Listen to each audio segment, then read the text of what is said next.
우리 성도님들은 성령으로 사는 삶이 되시기를 예수 이름으로 축원합니다. 우리가 성령으로 사는 삶이 될 때 하나님을 참으로 영화롭게 해드리는 이 복된 삶이 될 수 있습니다. 성령으로 사는 삶은 내 힘으로 사는 삶이 아니에요.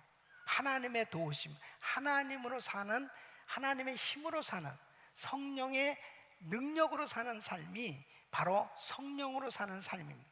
성령으로 사는 삶은 내 목적을 이루려는 삶이 아니고 하나님의 목적을 이루려는 삶입니다. 성령으로 사는 삶이 되면 나의 뜻을 이루는 삶이 아니고 하나님의 뜻을 이루는 삶이 되는 줄 믿습니다. 그래서 성령으로 사는 삶이 되어야 참으로 하나님을 기쁘시게 해드리는 그런 아름다운 삶이 될 수 있는 것입니다.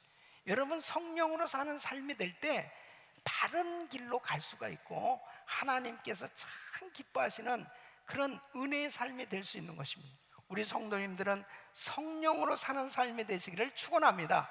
성령으로 거듭난 하나님의 사람들은 성령님의 인도하심을 받게 됩니다. 여러분, 성령으로 사는 삶이 되어지면, 성령이 임하면 권능받고 이제 예수 그리스도의 증인의 삶이 이루어지는 것입니다.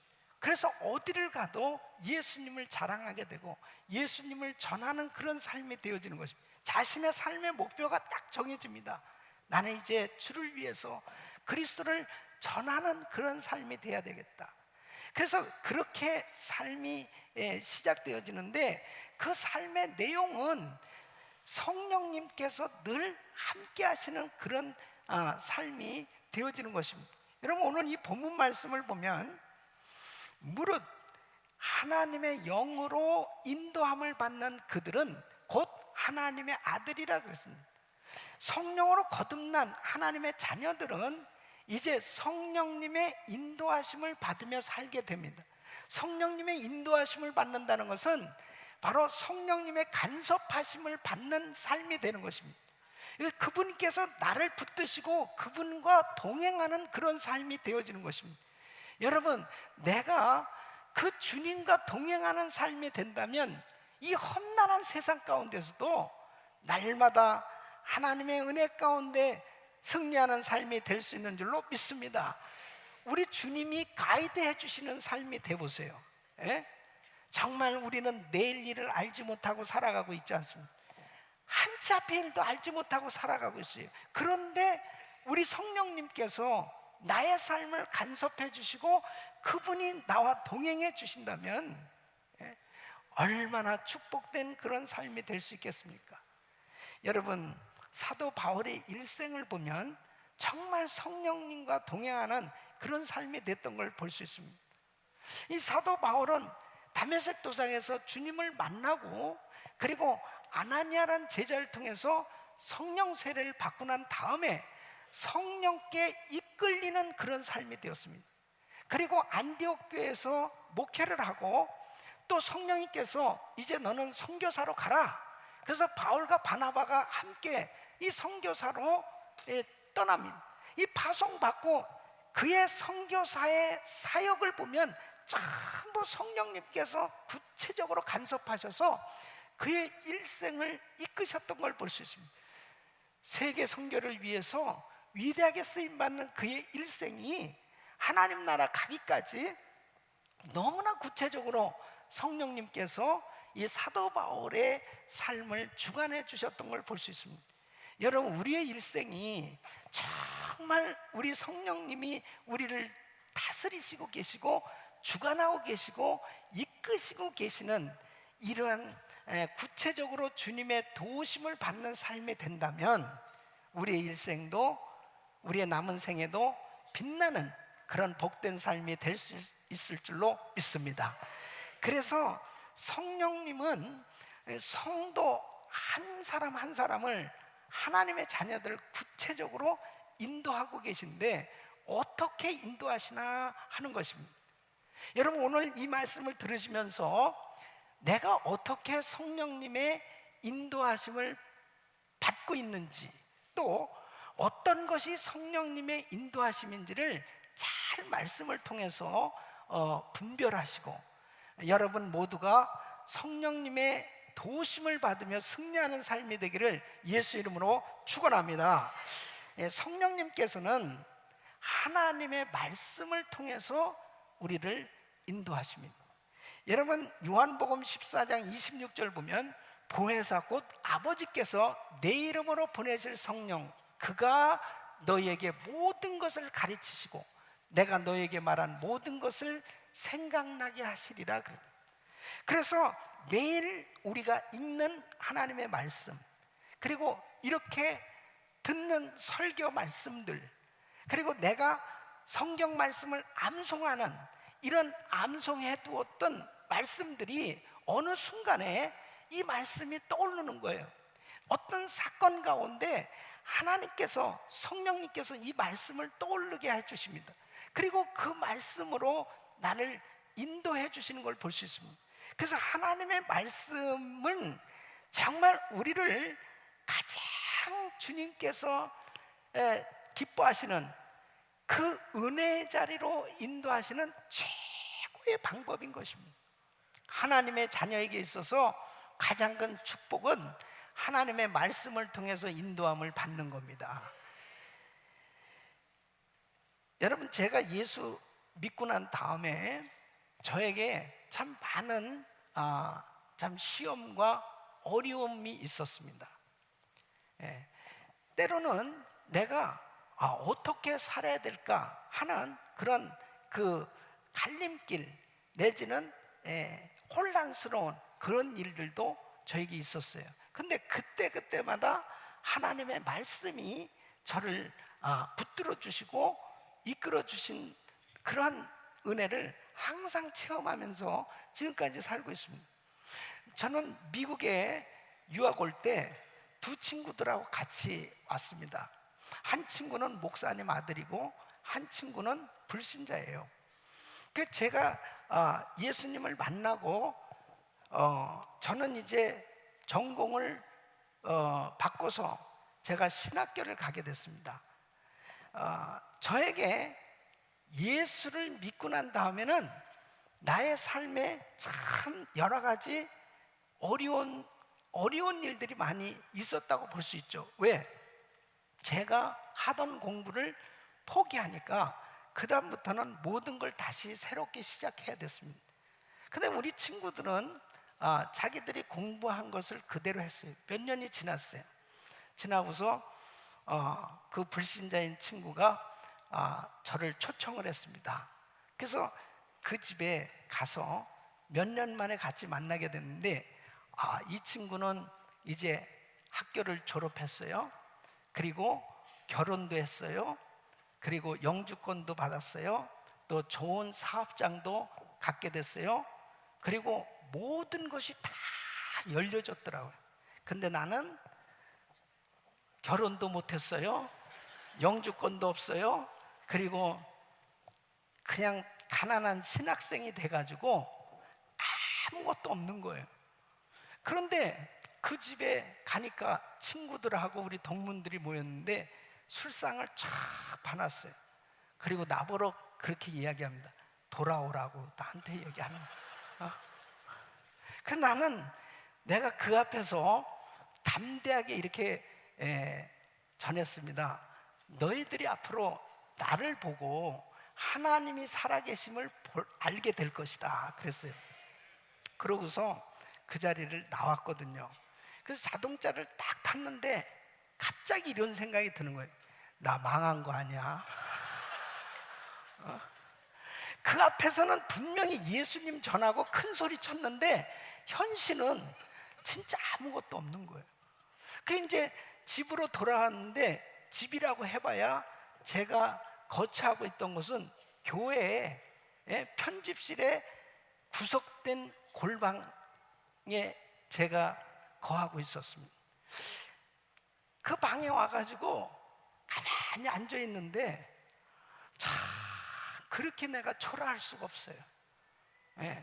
그렇게 제가 너무너무 작아 보이는 것입니다.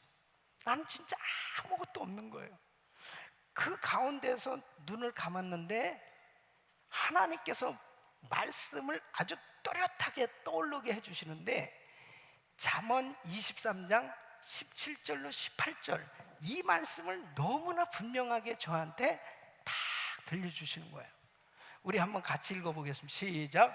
내 마음으로 죄인의 형통을 부러워하지 말고 항상 여호와를 경외하라. 정령이 내 장래가 있겠고 내 소망이 끊어지지 아니하리라. 아멘. 전 진짜 너무 놀랐습니다. 성경에 이런 말씀이 있는 줄도 몰랐어요. 그러니까 자세히 읽어보니까 내 마음으로 죄인의 형통을 부러워하지 말고 항상 여호와를 경외하라. 정령이 내 장래가 있겠고 내 소망이 끊어지지 아니하리라. 네? 저는 이 말씀을 붙들고 얼마나 울었는지 모릅니다. 그 시로 기도실로 가서, 기도실에 봐요. 바로 옆에 방이 기도실. 그 기도실로 가서 하나님, 저는 예수님 한 분으로 만족합니다. 저는 정말 주님으로 행복합니다. 그러면서 하나님 앞에 눈물로 기도한 적이 있습니다. 10년이 지났습니다. 그 친구들이 다 저에게, 자, 우리 친구 가운데 네가 가장 축복받았다. 그리고 제가 전도하고 제가 성경책을 우리 그 친구에게 선물한 적이 있습니다. 여러분, 하나님은 살아 계십니다. 그분께서요, 하나님의 말씀을 통해서 우리를 이끄시는데 너무너무 놀라워요. 지금까지도 주님은 순간순간마다 이 말씀이 떠오르는 거예요. 그러니까 그 말씀을 딱 붙들으면 얼마나 그 말씀이 아주 분명하게 내 자신이 흔들리던 내 마음이 확실하게 잡혀지고, 그리고 그 주님의 말씀을 따라가다 보니까 결국 축복된 자리에 하나님께서 인도해 주신 줄 믿으시기 바랍니다. 지금도 하나님의 말씀으로 우리를 이끄시고 계세요. 두 번째는 내적 증거를 통해서 성령님은 우리를 이끄시고 계십니다. 여러분, 로마서 8장 16절 보면 성령이 친히 우리 영으로 더불어 우리가 하나님의 자녀인 것을 증거하시나니 그랬습니다. 여러분, 내 심령에 성령이 주시는 이 내적 깨달음, 감동, 이 직감, 이런 것을 통해서 성령님께서 우리를 인도하시는 것입니다. 여러분, 이 말씀 뭐냐면, 우리가 자동차를 타고 가잖아요. 근데 파란 신호등에는 자연스럽게 그냥 통과합니다. 그 빨간 신호등을 만나면 저절로 딱 서게 되죠. 이와 마찬가지로 내 영에 주시는 이 성령의 느낌, 이런 것을 의미하는 거예요. 여러분 보세요. 우리가 하나님의 자녀다, 내가 하나님의 아들이다, 딸이다, 하나님은 우리의 아버지시다 하는 것을 뭘로 알아요? 그냥 느껴지지 않습니까? 그냥 느껴진다고. 그러니까 성령을 거듭난 하나님의 자녀들은 그냥 느껴지는 거예요. 하나님이 나의 아버지시라고 그냥 느껴지는 거예요. 그걸 무슨 공부를 해가지고 우리 하나님이 나의 아버지시지, 나는 한 아들이야, 이 공부해가지고 알게 되는 게 아니고 그냥 느껴진다니까. 그냥. 예? 여러분, 우리 부모를 어떻게 알게 됐습니까? 뒷조사해가지고 우리 부모라는 걸 알게 됐습니까? 아니면 DNA 조사를 해가지고 우리 부모라는 걸 알게 된 게 아니고 그냥 느껴지지 않습니까? 그러니까 우리 장로님들, 권사님들 요즘 손자 손녀 보느냐고 아주 허리가 부러질 정도로 그렇게 열심히 손자 손녀 보시는데, 예? 저녁에 자기 엄마 아빠가 오면 할아버지 할머니는 거들떠보지도 않고 엄마 아빠한테 안기는 거예요. 그거 걔들한테 가르쳐줘서 그걸 하느냐고요. 그냥 하는 거예요. 내 아빠, 내 엄마라고 그냥 알게 되는 거예요. 이게 이 내적 증거입니다. 바로 성령님께서는 우리에게 우리의 영으로 그렇게 느끼게 해주세요. 그래서 원인 모르게 자꾸 이 마음이 불안한다든지, 원인 모르게 자꾸 내 마음에 이 답답함이 있다든지, 어떤 이런 이 느낌, 증거들을 통해서 바로 성령님께서 우리를 이끄실 때가 있습니다. 이런 것들이 이제 영적으로 참 예민하고 민감해야 이런 것들을 다 알 수 있는 거죠. 그래서 사도행전 27장 9절 10절 보면 사도 바울이 이제 로마로 가는 배를 타고 이제 로마로 떠나기 직전에 이런 이야기를 하는 거예요. 여러 날이 걸려 금식하는 절기가 이미 지났으므로 행선하기가 위태한지라 바울이 저희를 권하여 말하되 여러분이요 내가 보니 이번 행선이 이 하물과 배만 아니라 우리 생명에도 타격과 많은 손해가 있으리라. 자, 여기서 보면 여러분이요 내가 보니 지금 아직 배가 출발하지 않았어요. 그런데 지금 성령의 그 느낌, 성령의 그 감동으로 지금 바울은 이 배가 앞으로 지금 만일 출발하면 어려움이 있을 거라는 것을 아는 거예요. 이렇게 성령님이 이끄시는 것입니다. 인도하시는 것입니다. 그러나 그 배의 선주나 선장은 무슨 소리야? 지금 날씨가 이렇게 좋고 그리고 지금 이것을 연기시키면 우리에게 얼마나 많은 피해가 있는데 갑시다. 그 결국은 간 거예요. 그 가지 말았어야 되는 거예요.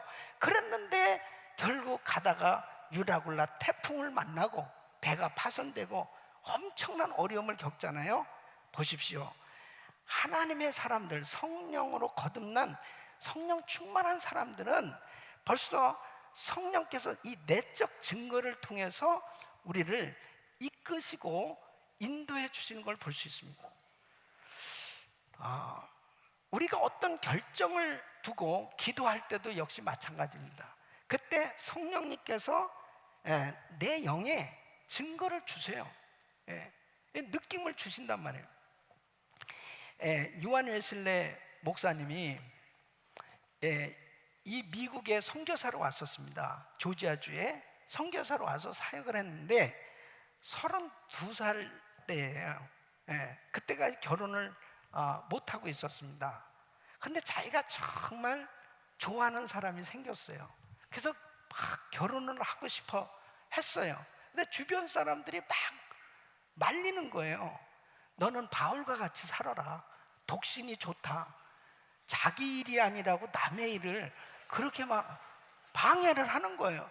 그러니까 어쨌든지 간에 이게 잘 안 되는 거죠. 그러니까 한 친구가 그랬답니다. 제비뽑기를 해라. 제비뽑기. 그래가지고 3장을 만들었대요. 한 장에는 결혼해라. 한 장은 금년에는 생각도 말아라. 또 한 장에는 결혼하지 말라. 이렇게 3장을 해서 막 이제 섞어놓고 딱 뽑게 했어요. 그랬더니 뽑았는데 뭐가 뽑혔냐면 더 이상 결혼하지 마라. 이게 뽑혔대요. 생각하지 마라. 더 이상 생각하지 마라. 그럼 얼마나 낙심이 됐겠어요. 결국 결혼을 못했답니다. 그리고 영국에 가서 사역을 하면서 15년 후에 결혼을 했어요. 15년. 그때 이 요한 웨슬레가 47살 때 결혼했는데 어떤 사람하고 결혼했냐면은 과부랑 결혼을 했어요. 아이 4을 둔 과부하고 결혼했어요. 근데 아이 4을 둔 과부하고도 결혼은 할 수 있죠. 근데 그 결혼을 하게 된 게 참으로 그의 일생에 정말 결혼 생활은 불행했다고 그렇게 전기에 기록되어 있습니다. 사실은 런던 어떤 다리를 건너다가 이 다리를 다치게 됩니다. 그래서 자기를 치료해 준 그 여인하고 그런 정이 들어가지고 결혼을 하게 됐는데 그 결혼으로 인해 가지고 이 요한 웨슬레는 하염없이 눈물을 그렇게 많이 흘렸어요. 그래서 그 부인이 얼마나 핍박을 했냐면 한 번은 머리채를 붙들고 막 요한웨슬리를 그렇게 힘들게 했던, 머리가 한 움큼 반, 그래가지고 머리가 저는 제가 참 그 전기를 읽으면서 난 참 감사하다 이런 생각이 들어요. 사람마다 다 어려운 일이 있어도 이렇게 그의 생애에 참 부인 때문에 힘든 그런 시간을 보냈는데요. 보세요.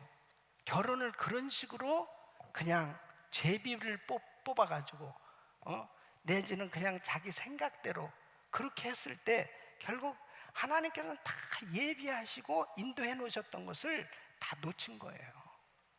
그러니까 주님께서 내 심령에 지금 감동으로 말씀을 주고 계신데 이런 성령님의 인도하시는 방법을 깨닫지 못하면 엉뚱한 방법을 선택하면 자기 그냥 기분 내키는 대로 아니면 그냥 환경에 따라서 자기가 그냥 적당하게 결정하는 것입니다.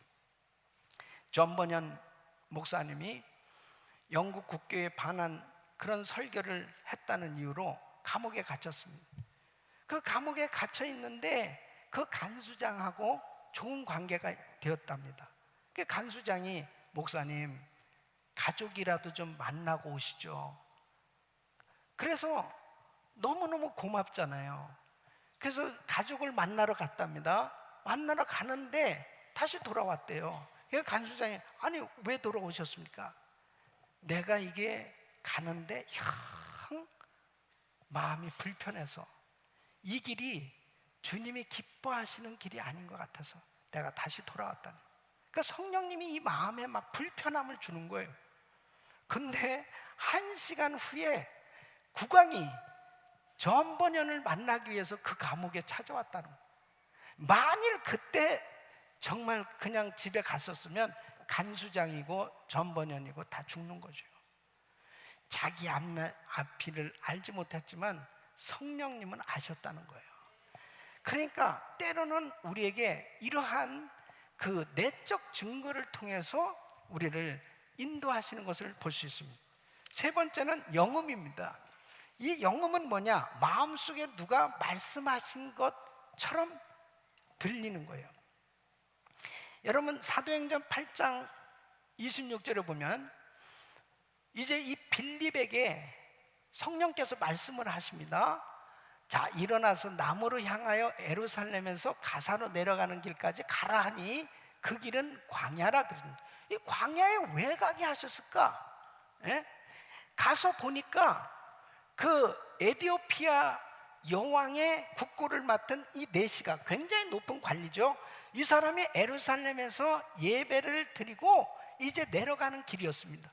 그러니까 이제 29절에 이렇게 말씀하십니다. 성령이 빌립더러 이르시되 병거로 가까이 나가라. 가보니까 이사야서를 읽고 있었어요. 그 이사야서의 내용이 뭔지 모르고 답답했는데 그걸 자세히 풀어주니까 은혜를 받고 이제 세례를 받는 모습을 보게 됩니다. 이렇게 누가 말씀하신 것처럼 들려지는 이 영음을 통해서 성령님이 인도하실 때가 있습니다. 여러분 사무엘상 16장에 보면은 이제 사무엘이 이새의 집에 찾아가서 그 아들들 중에 기름을 부어서 이제 왕을 세울 사람, 사울을 대신해서 왕을 세울 사람을 택해라고 그랬습니다. 그때 이제 이 아들들이 나오는데 그 첫째 아들이 딱 나오는데 너무 잘생긴 거예요. 아주 용모와 신장이 준수하고. 그래서 이 아들이다 해서 부르려고 그러니까 뭐래?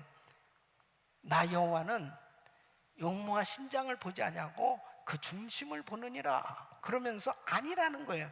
이렇게 말씀을 아주 그냥 들려주시는 거예요. 예. 그 다음에 둘째 아들도 아닙니다. 셋째 아들도 아니라는 거예요. 그럼 누가 있느냐? 말자가 있대. 말자를 데려와라. 다윗을 보는 순간에 그니라 그에게 부어라. 그러니까 때로는 진짜 마음속에 누가 꼭 말하는 것처럼 그렇게 들려짐으로 성령님이 이끄실 때가 있습니다. 여러분 언더우드 선교사님이 원래는 인도 선교사로 가려고 그랬어요. 그런데 어느 선교사님이 이제 세계 선교 현황을 이야기하면서 조선 땅에 전도의 문이 열려졌는데 선교사를 모집한다는 거예요. 근데 누가 가는 사람이 없는 거예요. 그때 이 언더우드에게 네가 가면 되지 않겠니? 네가 가면 되지 않겠니? 하나님께서는 이 언더우드에게 강한 그런 음성으로 감동을 주셨습니다. 그리고 그가 조선 땅에 선교사로 가서 정말 우리 한국 땅에 큰 부흥이 일어나는데 큰 역할을 하시지 않습니까? 때로는 성령님께서 우리 마음에 이렇게 누가 말씀하신 것처럼 이렇게 말씀을 함으로 우리를 인도하십니다.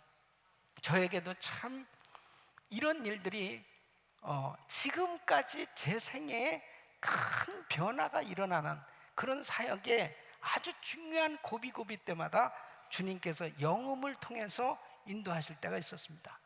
제가 샌디에고 갈보리 장로교회 갈 때도 주변에서는 힘들다고 그랬어요. 또 가지 말라는 분들도 많이 있었습니다. 그런데 은혜기도원에서 가서 마음을 비우고 기도하는데 너무나 분명하고 뚜렷하게 가라, 너무나 확실하게 그 음성을 듣고 제가 순종하고 갔을 때 우리 주님께서 보내셨기 때문에 하나님께서 큰 은혜를 주신 줄로 믿습니다. 순간순간마다 하나님께서 이렇게 말씀을 하실 때가 있어요. 제가 중국에 가서 지하교회 집회를 인도한 적이 있습니다. 아주 초창기 89년도에 그때 정말 지하교회 그 처속교회 성도들하고 일주일 집회를 하는데요, 비밀리에 집회를 하는 거죠. 근데 이제 마지막 날이 됐어요. 5일째 마지막 날 됐는데 그 새벽에 기도하는데 너무나 분명하게 내 마음속에 떠나라는 거예요. 떠나라. 근데 그날 저녁이면 끝나는 거거든요. 근데 그렇게 얼마나 사모하는지 기차를 10시간 타고 온 사람들도 있고, 그런데 그걸 어떻게 그 집회를 그냥 그만둘 수 있습니까? 근데 너무나 분명하게 빨리 떠나라는 거죠. 그래가지고 일단 보따리를 딱 싸고 있는데 그 처소장 그분이 자매 한 명을 딱 데리고 방에 들어왔습니다. 그더니 뭐라고 그러냐면은, 목사님, 우리 남편이 공항국 직원인데 경찰이에요. 오늘 목사님 잡으러 온답니다. 그러면 너무나 확실하게 컨펌을 해주는 거예요. 그래서 다 보따리 싸서, 그렇지 않아도 지금 보따리 싸고 있다고 지금. 그래가지고 딱 나오는데 공항국에서 찝차들이 그냥 얼마나 많은 차들이 들이닥쳤는지. 그리고 저는 싹 나왔습니다. 때로는 정말 우리는 알지 못하지만 주님께서 그 모든 일들을 알고 우리에게 말씀을 주실 때가 있어요.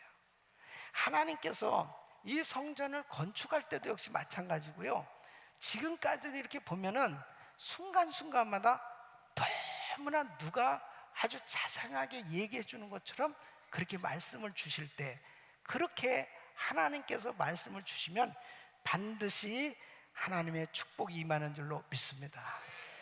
그 다음에 네 번째는 음성입니다. 음성.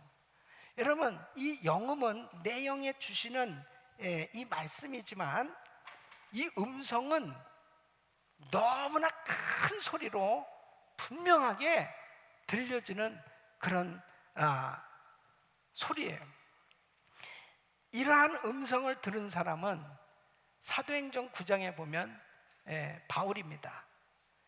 사도행전 9장 4절에 보면 땅에 엎드려 들으며 소리가 있어 가라사대 사울아 사울아 내가 어찌하여 나를 핍박하느냐. 이 소리가 작게 들려졌겠습니까? 크게 소리가 들려졌을 겁니다. 주여 니시나이까? 나는 네가 핍박하는 예수다. 이 음성에 그는 완전히 꼬꾸라지잖아요. 여러분, 사무엘상 3장에 보면은 사무엘은 어려서부터 성전에서 자랐습니다. 그러니까 하나님께서 사무엘을 부르는, 사무엘아 일어나 가지고 엘리 제사장한테 가니까 난 너 부른 적 없다. 그 또 사무엘아 또 가서 저 부르셨습니까? 엘리 제사장이 나중에 깨닫잖아요. 하나님이 너를 부르시는구나.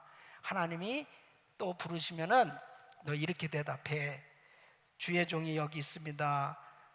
여호와여 말씀하시옵소서. 주의 종이 듣겠나이다. 이렇게 대답하라.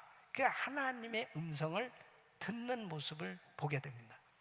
여러분, 주님께서 때로는 우리에게 이러한 음성도 들려주실 수 있어요. 그러나 거의 이러한 음성이 들려지기는 그렇게 쉽지 않아요. 그러나 위기 가운데 있다든지 무슨 내가 도무지 깨닫지 못하고 있을 때는 때로는 이런 음성을 사용하서라도 주님께서 우리를 인도해 주시는 걸 볼 수 있습니다. 그 다음에 다섯 번째는 이 꿈과 예언과 환상을 통해서 성령님이 인도해 주시는 걸 볼 수 있습니다. 여러분, 성경에 보면은 이 꿈으로 인도함을 받는 건 참 많습니다. 이 야곱도 꿈을 꿨죠. 또 이 마리아와 정혼한 요셉도 마리아가 남자를 알지 못하고 자기와 관계를 갖지 않았는데 아기를 가졌다는 이야기를 들었을 때 이제 끊어야 되겠다는 이 생각을 할 때 꿈에 하나님의 사자가 나타나서 요셉아 마리아 데려오기를 무서워 말라. 저에게 잉태된 자는 성령으로 된 것이다 하면서 다 알려주시잖아요. 그러니까 이 꿈을 통해서 하나님이 하나님의 뜻을 깨닫게 하시고 잘못하지 않도록 그렇게 인도해 주시는 것을 볼 수 있습니다. 그래서 성경 안에는 그런 일들이 참 많이 있습니다. 또 뿐만 아니라 이 예언을 통해서 인도하실 때가 있습니다. 여러분, 성령의 은사 가운데 이 예언의 은사가 있어요. 그 예언의 은사를 멸시치 말라고 그렇게 말씀하고 있습니다. 여러분, 사도행전 21장에 보면은 예루살렘으로 사도 바울이 이제 올라가려고 그럴 때 아가보라고 하는 선지자를 통해서 예루살렘에 가면 엄청난 환난을 당하게 될 것이니 가지 말라 그러면서 그 예언해 주는 장면이 나옵니다. 이렇게 앞날에 대해서 밝히 알려주는 것도 때로는 성령의 인도하심이에요. 그래서 데살로니가전서 5장 20절을 보면 예언을 멸시치 말고 그랬습니다. 그래서 때로는 이 예언이 아주 큰 도움이 될 수도 있어요. 앞날에 대한 그런 분명한 걸 알게 해주시기 위해서 그렇게 인도하실 때가 있습니다. 또 뿐만 아니라 환상을 통해서 성령님이 인도해 주시는데 사도행전 16장에 보면은 바울이 그렇게 아시아에 가서 선교를 하려고 그러는데 길이 자꾸 막히는 겁니다. 그럴 때 그에게 환상을 보여주지 않습니까? 밤에 환상이 바울에게 보이니 마게도니아 사람 하나가 서서 그에게 청하여 가르 마게도니아로 건너와서 우리를 도우라. 그래서 그가 순종해서 이제 마게도니아로 건너간 것이 유럽 선교가 열려지게 된 것입니다. 여러분, 때로는 성령님께서 이렇게 환상을 통해서 알려주신 겁니다. 저도 제가 결혼을 위해서 기도할 때 너무나 뚜렷하게 환상으로 다 보여주신 거예요. 저는 환상의 여인하고 결혼을 한 거예요. 네. 진짜로 내가 한 번도 생각해 보지도 않았는데 너무나 분명한 것입니다. 그러니까 성령님의 분명한 인도를 받으니까요 이렇게 잘 살고 있잖아요. 머리도 남원하고 잘 살고 있어요. 그러니까 성령님께서 우리를 인도해 주시는 방법이 이렇게 말씀을 통해서 그리고 내적 증거를 통해서 영음을 통해서 음성을 통해서 또 꿈과 환상과 예언을 통해서 이렇게 우리를 인도하고 계세요. 근데 여러분 보세요. 기독교 역사에 보면 이러한 인도함을 받으려다가 잘못돼서 이단에 빠지고 신비주의에 빠져서 그 결과가 참 안 좋게 된 예가 참 많이 있죠. 그래서 그 꿈과 환상, 이런 예언, 이런 것들이 결국은 잘못된 치우치는 그런 신앙으로 인해 가지고 결국 하나님의 뜻을 제대로 깨닫지 못하고 잘못된 그런 길로 빠지기 쉽고, 또 하나님의 음성을 듣는다고 그러다가 잘못된 길에 빠지는 그런 예가 참 많이 있었습니다. 오늘날도 그런 사람들이 많이 있죠. 그러다가 보니까 이런 거는 신비주의, 이런 것은 이단, 이런 것들은 잘못된 거야, 이렇게 제안을 하다 보니까 또 어떻게 되느냐, 육신적으로 신앙생활을 하는 거예요. 그러니까 여러분 보세요. 만일 우리가 갈라디아 5장 16절 보면, 내가 너희에게는 너희가 성령을 쫓아 행하라, 그리하면 육체의 욕심을 이루지 아니하리라 그랬습니다. 육체의 욕심을 이루지 않으면, 그러니까 성령을 쫓아서 성령의 인도함을 받아야 되는데 이런 부분이 두려우니까, 그래서 이 성령의 인도하심을 받는 것을 거절하면서 신앙생활을 하다 보니까 육체의 욕심을 이루는 육적인 크리스찬으로 전락하는 것입니다. 그러니까 자기의 삶에는 기적이 하나도 나타나지도 않고 이사와 표적도 나타나지도 않고 어떤 성령의 역사를 경험하지 못하는 그런 그냥 육신적인 크리스찬의 삶이 되기가 쉬워요. 그러니까 여러분, 우리는 어떻게 되느냐, 분명하게 이렇게 5가지로 성령님이 인도하신 걸 믿어야 돼요. 믿어야 됩니다. 믿어야 되는데 성령으로 인도함을 받는 것을 훈련 받으셔야 돼요. 여러분, 그래야 내가 건강한 신앙생활을 할 수 있는, 건전하고 건강하게 하나님의 말씀 가운데서 정말 성령님의 인도하심을 받는 그런 축복된 신앙생활을 할 수 있어요.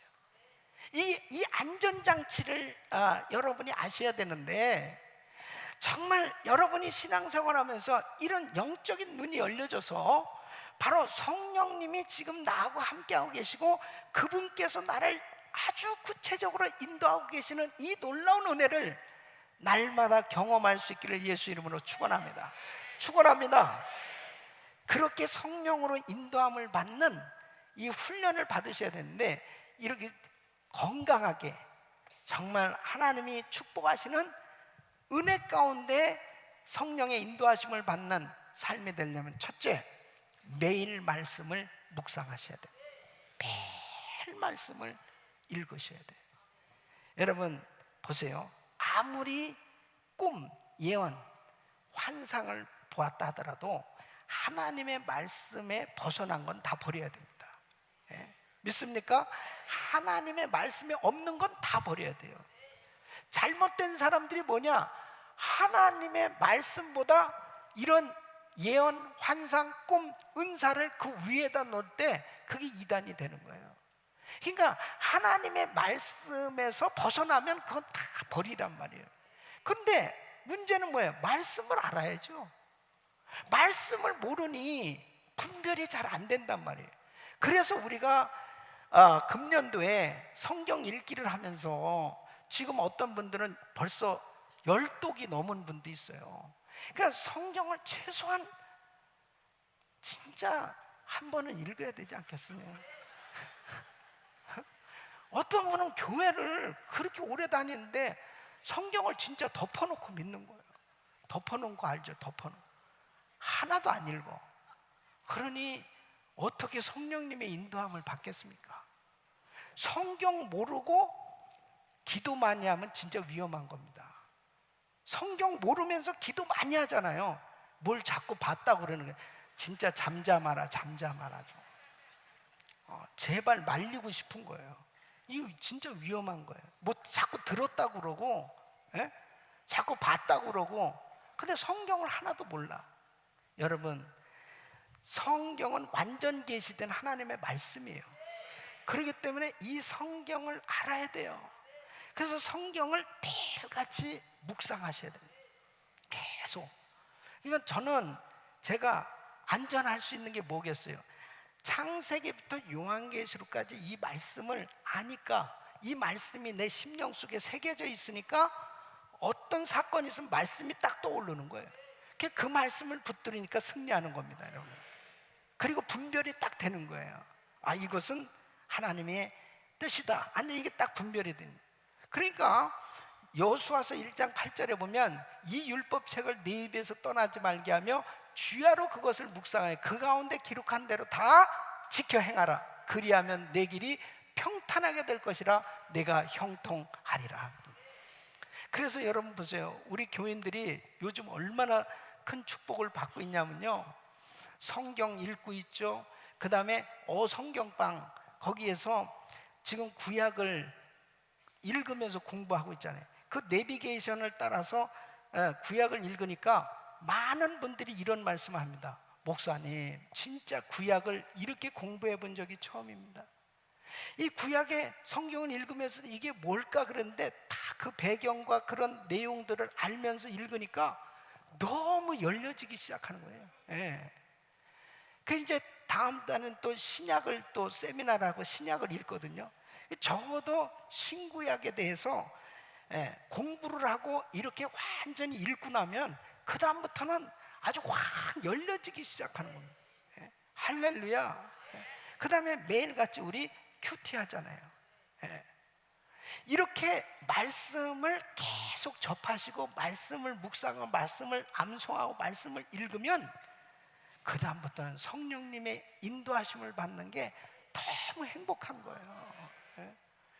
이렇게 말씀을 가진 분들이 기도를 많이 하잖아요. 그러면 날마다 하나님의 은혜를 체험할 수 있어요. 두 번째는 정결한 양심을 지켜라 하는 것입니다. 여러분, 우리의 영의 한 기능이 양심입니다. 이 양심이 마비되면, 양심이 무너지면, 양심이 무뎌지면 성령의 음성을 듣기가 어려워요. 이 마음에 성령님께서 말씀하실 때가 많이 있거든요. 근데 지금 내가 하나님 앞에 책망받을 그런 심령의 상태예요. 그렇게 되어지면 자꾸 이 죄책감 때문에 괴로워서 견디지를 못합니다. 그리고 내 마음 가운데 자꾸 자신이 없어요. 그러니까 내가 자꾸 이 심령이 지저분해지면 마치 라디오에 이 아무리 볼륨을 크게 틀어놔도요, 잡음이 너무 많으면 시끄러워. 그냥 꺼버리는 게 차라리 낫는 거예요. 마치 내 심령이 지저분하면 라디오에서 나오는 잡음하고 똑같습니다. 안 들려와요. 여러분, 지금 이 예배당에서 이렇게 말씀을 들으시면서도 여러분 심령에 지금 복잡한 염려, 근심, 걱정, 그리고 내 심령이 지저분해진 상태에 있으면 말씀이 안 들려온다니까요. 말씀이 아주 맑게 내 심령에 들려와야 되는데 자꾸 마음이 분산되는 거예요. 여러분, 정결한 양심을 가질 수 있기를 바랍니다. 그러기 위해서는 요한일서 3장 20절로 21절 보면 우리 마음이 혹 우리를 책망할 일이 있거든 하물며 우리 마음보다 크시고 모든 것을 아시는 하나님을 까보냐. 사랑하는 자들아, 만일 우리 마음이 우리를 책망할 것이 없으면 하나님 앞에서 담대함을 얻고, 그러니까 하나님 앞에 나갈 때 담대할 수 있으려면 우리의 심령이 정결해져야 되는 것입니다. 그래서 저는 이번 집회가요, 한번 우리 심령을 다 갈아엎는 집회가 되기를 원하는 거예요. 진짜 회개의 영을 부어 주시옵소서. 내 힘으로 안 되잖아요. 우리 힘으로 안 되잖아요. 근데 성령님이 역사하시면 내가 뭘 잘못하고 있는지 성령님이 깨닫게 해주실 때 이 심령이 갈아엎어지니까 주님의 보혈로 정결함을 받게 되는 겁니다. 그때 얼마나 행복한지 몰라요. 이 심령이 정결하게 되어지니까 그때 주님 앞에 담대해지는 거예요. 무슨 기도를 해도 자신 있는 거예요. 그렇게 확신을 가지고 기도를 하니까 주의 음성이 들려오는 겁니다. 사랑하는 성도 여러분, 항상 내 심령에 더러운 것들이 있을 때 그가 받은 은사도 위험하고 그 은사를 사용하는 것도 위험합니다. 그런데 정결한 양심을 갖게 되면 하나님 앞에 기도할 때마다 주님의 음성이 들려오는데 그 은혜가 한량없이 큰 줄로 믿습니다. 세 번째는 매일 방언 기도하라. 여러분, 방언의 은사를 받으신 분들은 특히 방언 기도를 계속 하는 것이 유익합니다. 방언을 못 받으신 분들은 방언의 은사를 사모하세요. 고린도전서 14장 2절 말씀 보면 방언을 말하는 자는 사람에게 하지 아니하고 하나님께 하나니 이는 알아듣는 자가 없고 그 영으로 비밀을 말함이니라. 보세요. 사람에게 하지 아니하고 누구한테 해요? 하나님께 하나니. 알아듣는 자가 듣지도 못하는 말을 뭐하러 하냐고. 그게 아니라는 거예요.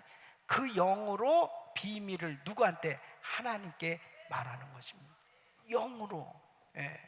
그래서 고린도전서 14장 14절 보면 내가 만일 방언으로 기도하면 나의 영이 기도하거니와.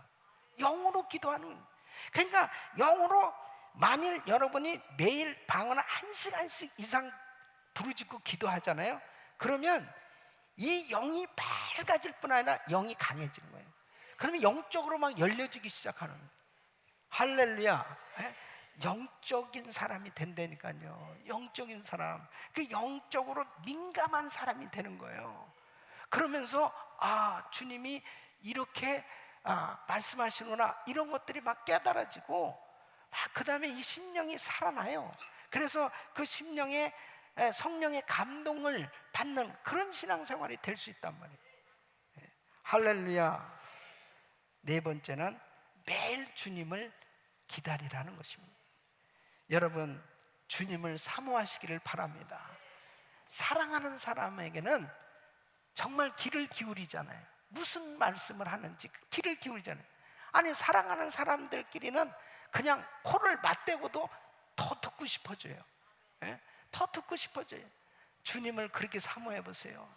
주님을 더 가까이 해보세요. 우리 주님은 가까이 하는 자를 가까이 해주시고 사랑하는 자를 사랑해 주신 줄로 믿습니다.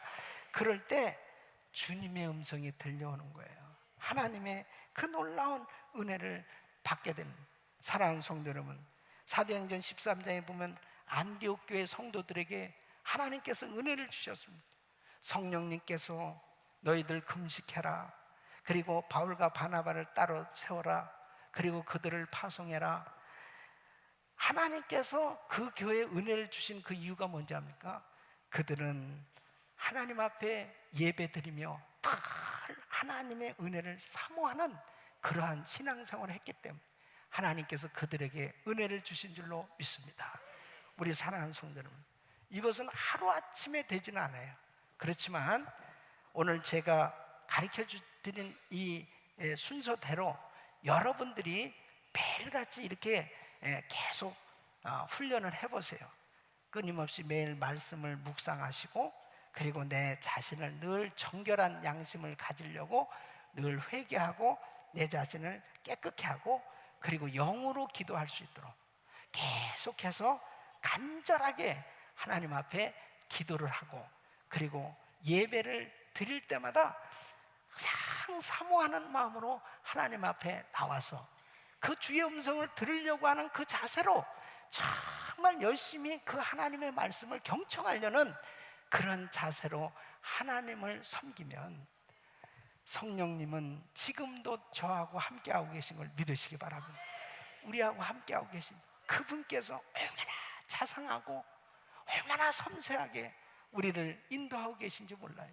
사랑하는 성도 여러분, 저는 주님을 만나고 지금까지 여러분 제 이 모든 목회 현장이 아무것도 없는 가운데서 하나님의 그 인도하심 가운데 지금 우리 교회가 이렇게 세계 선교를 감당하고 하나님의 역사를 이루고 있는 것입니다.